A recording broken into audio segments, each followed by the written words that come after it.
জনাব হাসনাত আব্দুল্লাহ বিভিন্ন সভা সেমিনারে বাংলাদেশের মানুষকে বিভিন্ন জ্ঞান দিয়ে থাকেন, বিভিন্ন ওয়াজ নসিহত করে থাকেন। আমরা ওনার কাছে জানতে চাই যে প্রধান উপদেষ্টার সহিত রাজনৈতিক দলগুলো যে মিটিং হয়েছে সেখানে হাসনাত আব্দুল্লাহ কোন প্রোটোকলে গিয়েছেন আমরা একটু জানতে চাই। খুলনা প্রকৌশল এবং প্রযুক্তি বিশ্ববিদ্যালয়ে তাদের কমিটি রয়েছে কিনা, যদি থেকে থাকে সেটি প্রকাশ্যে কিনা, অথবা কমিটি যদি নাই থাকে তাহলে সেটি তাদেরকে অবশ্যই নিশ্চিত করতে হবে। এবং গতকালের যে হামলা হয়েছে সে হামলার বিষয়ে শিবির এবং বৈষম্য বিরোধী আন্দোলনের নেতৃবৃন্দকে অবশ্যই ব্যাখ্যা দিতে হবে বলে দেখুন, আমরা যেটি বলতে চাই সেটি হচ্ছে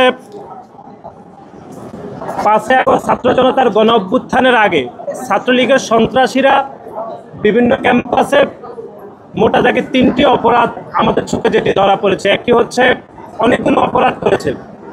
একটি হচ্ছে জোর করে মিছিলে নেওয়া, গেস্ট রুম নির্যাতন অথবা মতামত প্রকাশ করতে বাধা দেওয়া এবং অন্য ছাত্র সংগঠনের রাজনৈতিক কার্যক্রমকে বাধাগ্রস্ত করা।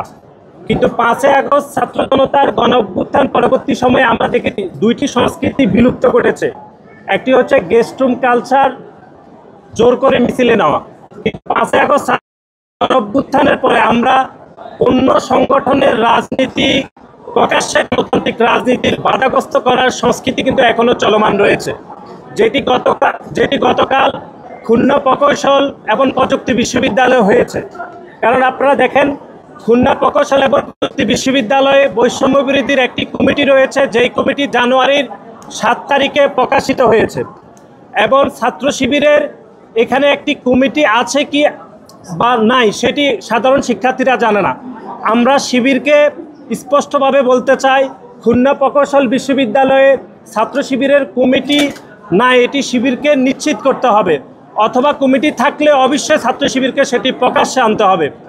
এবং গতকাল খুলনা প্রকৌশলী বিশ্ববিদ্যালয়ে যে ঘটনা ঘটেছে সেটিকে আমরা এভাবে বর্ণনা করছি যে বাংলাদেশে বড় বড় অগ্নিকাণ্ড যখন ঘটে আমরা দেখি সেটি ছোট ছোট শর্ট সার্কিট থেকে তৈরি হয়।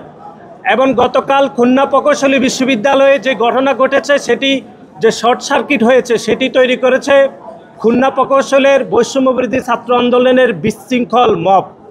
এবং এটির নেতৃত্ব দিয়েছেন খুলনা প্রকৌশল বিশ্ববিদ্যালয়ের বৈষম্য বিরোধী আন্দোলনের আহ্বায়ক ওমর ফারুক, এবং কেন্দ্রীয়ভাবে সেটি মনিটরিং করেছেন বৈষম্য বিরোধী ছাত্র আন্দোলনের কেন্দ্রীয় সমন্বয়ক বা আহ্বায়ক হাসনাত আব্দুল্লাহ।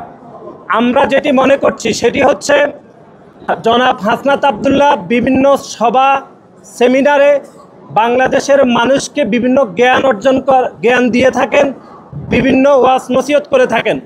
আমরা ওনার কাছে জানতে চাই যে প্রধান উপদেষ্টার সহিত রাজনৈতিক দলগুলো যে মিটিং হয়েছে সেখানে হাসনাত আব্দুল্লাহ কোন প্রোটোকলে গিয়েছেন আমরা একটু জানতে চাই। এবং নাসিরউদ্দিন পাটোয়ারি রাজনৈতিক দলগুলোর কোন প্রোটোকলে প্রধান উপদেষ্টার সাথে গিয়ে মিটিং করেছেন সেটিও আমরা জানতে চাই।